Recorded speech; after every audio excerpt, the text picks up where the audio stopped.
Good morning fourth class. आज हम Hindi reader का लेसन 2 स्टार्ट करेंगे, जिसका नाम है फूल का मूल्य। ये क्या है? एक प्रेरक प्रसंग है, यानी ये एक प्रेरणा देने वाला प्रसंग है। इस कहानी से हमें कुछ प्रेरणा मिलती है। अब इस कहानी में है क्या, हम पहले वो जानेंगे, उसके बाद हम अपना लेसन रीड करेंगे। इस कहानी में बताया गया है कि सर्दी का मौसम शुरू हो चुका था और ठंड पड़ने के कारण जो सारे फूल पत्ते थे वो सूख गए थे और बाग बगीचे जो थे इस तरह उसमें पौधे लग रहे थे जैसे जो शिशु विहीन माता पिता खड़े होते हैं, जैसे पौधों के बिल्कुल सूख गए हों। जो माता पिता हैं वो अपने बच्चों के बिना खड़े उदास से रहते हैं, ऐसे ही वो पेड़ जो बाग थे बगीचे थे वो ऐसे सूने सूने से खड़े हुए थे। लेकिन वहाँ पर एक बगीचा था। वो बगीचा किसका था? उस बगीचे के मालिक का नाम क्या था? सुदास। वो एक माली था। उसके जो बगीचे में था वो एक सरोवर था। सरोवर में जहाँ इतने सारे जो बाग बगीचे थे वो सब सूख चुके थे, पेड़ पौधे में कोई पत्ते नहीं थे पेड़ों पर। तो ऐसे समय में भी सुदास नाम का जो माली था उसके सरोवर में एक कमल खिला हुआ था। अब उसने सोचा कि ये कमल जो है वो राजा, जो फूल हैं वो राजा को बहुत प्रिय हैं, बहुत अच्छे लगते हैं उसको। तो वो सोचता है कि ये जो फूल है मैं उस राजा को भेंट कर देता हूँ। उस राजा को, अपने जो उसकी राजा था उसका, मैं उसको बेच देता हूँ ताकि मुझे धन मिल जाएगा। वो इस कमल के लिए अपनी मुँह मांगी कीमत चाहता था। अब उसने वो फूल तोड़ा और वो राजा के महल के बाहर खड़ा हो गया और सोचने लगा कि कब राजा आए और मुझसे ये फूल ले ले और मुझे उसका मूल्य मिल जाए। अभी उसने राजा को ये दिया भी नहीं था कि वहीं जहाँ वो खड़ा था वहाँ से एक और व्यक्ति आ गया। उसने वो सुंदर फूल देखा तो वो फूल खरीदना चाहता था। अब उसने बोला कि ये तो तुम्हारे हाथ में जो फूल है वो तुम क्या करना चाहते हो? सुदास ने बोला कि मैं ये फूल बेचना चाहता हूँ। तो उसने बोला कि किसको बेचना है? कहते राजा जी को देना चाहता हूँ। कहते मुझे ये फूल दे दो, मैं राजा जी के भी, राजा जी से भी ऊपर जो राजा है उनके चरणों में चढ़ाना चाहता हूँ। अब तुम्हें बताओ तुम इसका दाम क्या लोगे? वो कहता कि मैं सोच के आया था कि मैं तो इस का 1 माशा सोना लूँगा। तो वो कहता है कि तुम 1 मासा क्या, मैं तुम्हें इससे भी ज़्यादा दे सकता हूँ। तो वो कहते हैं कि तुम लेना क्या चाहते हो, तुम मुझे ये बताओ। फिर उन्होंने बोला कि मैं चलो तुम्हें 10 माशा दे दूँगा। तो वो बोला कि ठीक है। अभी वो इसी पे विचार विमर्श कर रहे थे, इतने में वहाँ पर राजा आ गए। अब राजा को वो फूल बहुत अच्छा लगा, राजा भी वह उसे खरीदना चाहता था। तो राजा कहता है ठीक है, आपने इसे 10 माशा देते हो? राजा कहता है मैं आपसे ज़्यादा दे दूँगा। अब राजा उसको कहता है कि मैं आपको कितने दूंगा? 20 मासा। तो वो कहते हैं कि ऐसे एक दूसरे को वो एक कहता है कि मैं 10 मासा दूंगा, दूसरा कहता है कि मैं 20 मासा दूंगा। तो वो सोचते हैं कि ऐसा क्या है इस फूल के अंदर। फिर वो जो व्यक्ति होता है वो कहता है कि राजा जी, आप जो हैं इस समय राजा नहीं हैं और मैं प्रजा नहीं हूँ, हम दोनों एक भक्त हैं जो जिसे एक फूल चाहिए। वो दोनों आपस में बहस ही कर रहे होते हैं। तो सुदास कहता है कि मुझे फूल बेचना ही नहीं है। जिस व्यक्ति को, जिस महान आत्मा को ये फूल चढ़ाना चाहते हैं वो कितना महान होगा, उससे मुझे कितना पैसा या मुझे जो भी है धन, अगर ये व्यक्ति दोनों उस पर धन खर्च कर सकते हैं तो वो व्यक्ति बहुत महान होगा। तो हो सकता है मुझे इससे भी ज़्यादा कुछ मिल जाए। तो वो क्या कहता है, वो वहाँ से ले जाता है, उन दोनों को ही वो फूल नहीं देता। लेकिन वो व्यक्ति कौन थे जिनको वो फूल चढ़ाना चाहते थे? वो उन महान व्यक्ति का नाम था बुद्ध देव, जो कि शहर के वहाँ पर नगर के बाहर आए हुए थे। नाम क्या था उस महान व्यक्ति का? भगवान बुद्ध देव। अब वह व्यक्ति उन जो महान व्यक्ति थे बुद्ध देव के पास गया, कुछ समय तक उनको देखता रहा। उनके मुंह पर एक विशाल ललाट सी थी, लालिमा थी। वो बिना कुछ सोचे समझे, बिना कुछ विचार किए उन्हें देखता ही रहा। फिर जो महात्मा बुद्ध देव थे उन्होंने पूछा भी क्या हुआ, क्या चाहिए? और उसने कुछ नहीं बोला और वो जो फूल लेके आया था वो उसने उन्हें भेंट कर दिया। अब जब उसने उन्हें वो भेंट किया तो उन्होंने पूछा क्या तुम्हें मुझसे कुछ चाहिए? उन्होंने पूछा कुछ नहीं चाहिए, मुझे आपके चरणों की थोड़ी सी धूल चाहिए। तो जब उसने ये वो फूल भेंट किया तो उसे एक असीम खुशी, शांति प्राप्त हुई जो किसी भी धन से प्राप्त नहीं हो सकती। तो इस कहानी में क्या बताया गया है कि विशुद्ध मीन्स इसमें कोई मिलावट ना हो, विशुद्ध तप व भक्ति के समक्ष क्या है, धन की लालसा फीकी पड़ जाती है। अब हम इस लेसन को रीड करते हैं। शीतकाल के दिन थे। शीतकाल में सर्दी का मौसम था। अधिक ठंड पड़ने के कारण पुष्प सूख गए थे। पुष्प में फूल, ज़्यादा ठंड पड़ने के कारण फूल सूख गए थे। बाग व बगीचे, वन में, उपवन में पौधे शिशु विहीन माता पिता की तरह उदासीन खड़े थे। जैसे अगर माता पिता के साथ बच्चे ना हो तो वो उदास खड़े होते हैं ना, उदासीन मीन्स उदास, वैसे ही जो बाग बगीचे और उपवन थे वहाँ के पौधे शिशु विहीन, बिना शिशु के माता पिता की तरह उदास खड़े थे। पर वह सरोवर किसका है? सरोवर में तालाब किसका है? उस सरोवर के ठीक मध्य में एक कमल दल प्रफुल्लित हो रहा है। प्रफुल्लित मीन्स खिला हुआ है, कमल दल मीन्स फूल। यह तो सुदास माली का सरोवर है। ऐसा मनोहर फूल तो बसंत काल में भी नहीं मिलता है। मनोहर मीन्स मन को हरने वाला। तो ऐसा मन को हरने वाला फूल, जबकि बसंत काल में क्या होते हैं, हर तरफ फूल ही फूल होते हैं, हरियाली छा जाती है, तो ऐसे समय में भी ऐसा सुंदर फूल नहीं मिलता है। तो सुदास का मन आनंद से नाच उठा। जब उसने उस सुंदर फूल को देखा तो उसका मन खुशी से नाच उठा। विचार आया, राजा को आज पुष्प प्रदान करूंगा, राजा को यह पुष्प देकर आऊँगा। पुष्पों के प्रेमी यानी फूलों के प्रेमी राजा जी आज अकाल में खिले। अकाल होता है कभी कभी दिखाई देना, कभी कभी कोई चीज़ मिलना, जैसे सूखा पड़ जाता है तो उसे हम अकाल कहते हैं ना। इसी तरह जब फूल नहीं खिले तो फूलों को ना खिलने के कारण कहते हैं ना कि अकाल पड़ गया, फूलों का अकाल पड़ गया। तो इस समय में मैं कमल फूल को पाकर राजा जी क्या करेंगे, मुझे मुँह मांगा यानी जितना मैं मांगूंगा वह मुझे मूल्य प्रदान करेंगे। पवन की एक लहर आई। कमल ने भी मानो प्रमुदित में खुश होकर एक झूला खाया। ऊपर आकाश में एक कोयल कूक गई। कोयल कूक गई मीन्स कोयल कूकू करने लगी। माली के मन ने माना कि यह मंगल चिन्ह है। मंगल चिन्ह मीन्स कुछ अच्छा होने वाला है।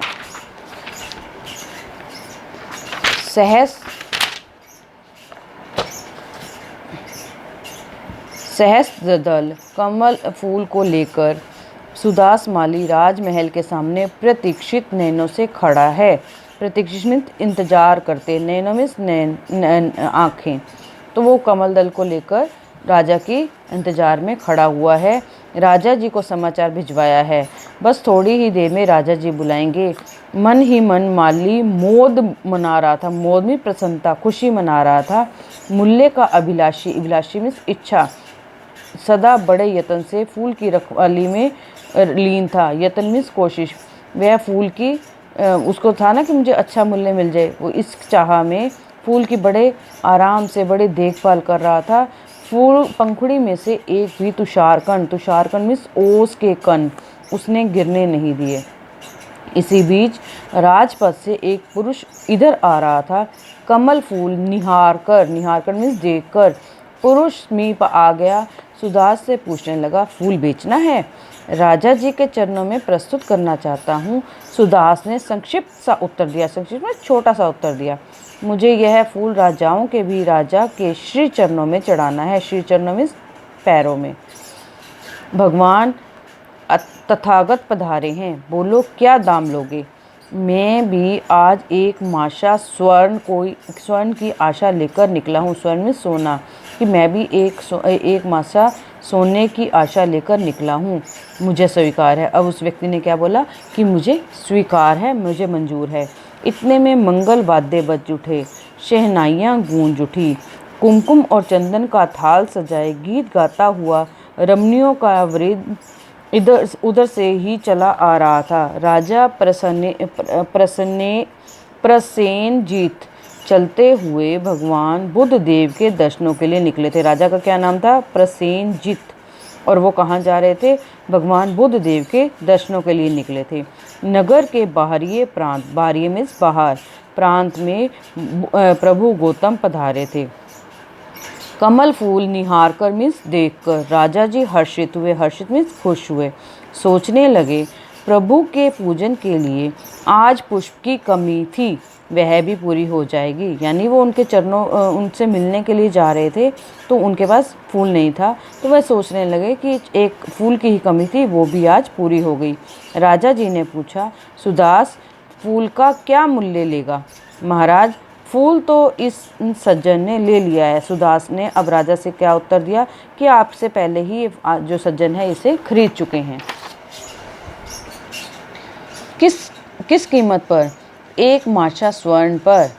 मैं 10 माशा देता हूँ। राजा ने क्या कहा? मैं 10 माशा देता हूँ।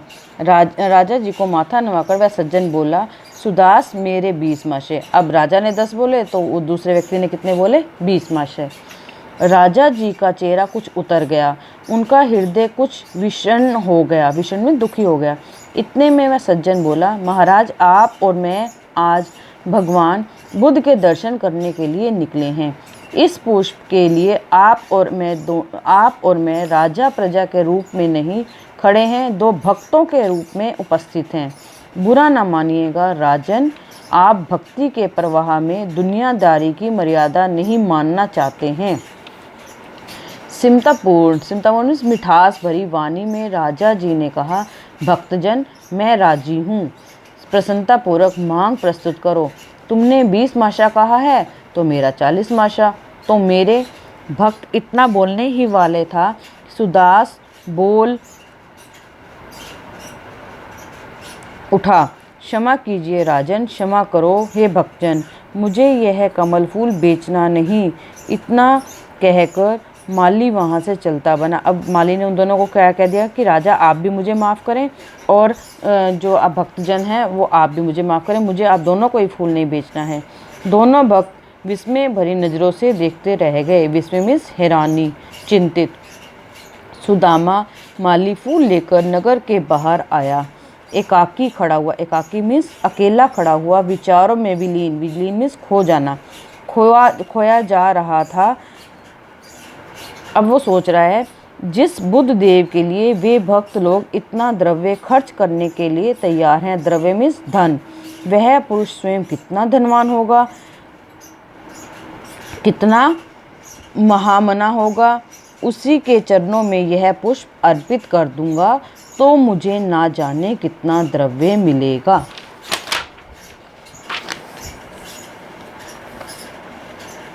वट वृक्ष की छाया में पद्मासन लगाकर बुद्ध देव विराजित थे। उज्ज्वल ललाट, मुख पर आनंद की प्रभा, होठों से सुधा झर रही थी और नैनों आंखों से अमृत टपक रहा था। नैनों मीन्स आंखों से अमृत टपक रहा था। मेघों सी धीर गंभीर ध्वनि, मेघों की धीर, मेघों से तुलना की गई है। उनकी ध्वनि कैसी, जैसे मेघों की ध्वनि कैसी होती है, धीर और गंभीर, इस तपस्वी के मुख से निकल रही थी। सुदास स्तब्ध होकर खड़ा रहा। स्तब्ध मीन्स हैरान होकर खड़ा रहा। उसके मुख से एक भी शब्द नहीं निकला। वह तो निहार रहा था, निहार मीन्स देख रहा था, निमिषेष भाव में से उस साधु की ओर, बिना किसी और देखे, बिना किसी स्वार्थ के, बिना कुछ सोचे, बस देखता ही जा रहा था। भूमि पर झुककर सुदास ने उस परम तपस्वी के चरणों के आगे कमल फूल चढ़ा दिया। वट वृक्ष के सघन कुंजों में पक्षी बोल उठे। कुंजों में बगीचों में पक्षी बोल उठे। पवन की एक लहर आई, कमल की पंखुड़ियां हिल हिल कर मानो हंस उठी। सुदास को शांति और संतुष्टि मिली। स्मित भरे मधुर स्वर में बुद्धदेव ने प्रश्न किया, हे वत्स, कुछ कहना है, कुछ चाहिए? गदगद स्वर से माली ने कहा, और कुछ भी नहीं, आपके चरण रज की एकमात्र कणिका, यानी आपके चरणों का थोड़ी सी धूल चाहिए। तो इससे क्या शिक्षा मिली हमें कि सुदास, पहले तो उसको धन की लालसा थी, लेकिन धन की लालसा के आगे क्या हुई, भक्ति जीत गई। और जब उसने उन्हें अपना कमल का फूल भेंट कर दिया तो उसे क्या प्राप्त हुआ, असीम शांति और संतुष्टि प्राप्त हुई। अब हम पार्ट 2 के क्या करेंगे, अपना नोटबुक में काम करेंगे। सबसे पहले हम दिनांक लिखेंगे, पार्ट 2 लिखेंगे, पार्ट का नाम लिखेंगे और कठिन शब्द लिखना स्टार्ट करेंगे। सबसे पहले है वाद्य, बुद्धदेव,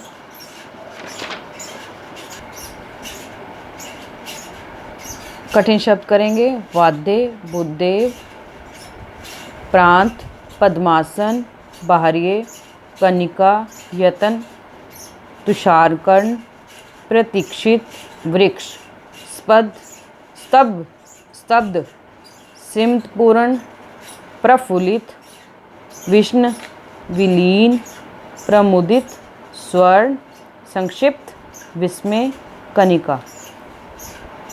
आप पार्ट 2 के कठिन शब्द लिखेंगे और इन्हें याद करेंगे। पार्ट 2 दोबारा से आप रीड करेंगे। कल हम पार्ट 2 के शब्द अर्थ और एक्सरसाइज करेंगे। Okay, thank you.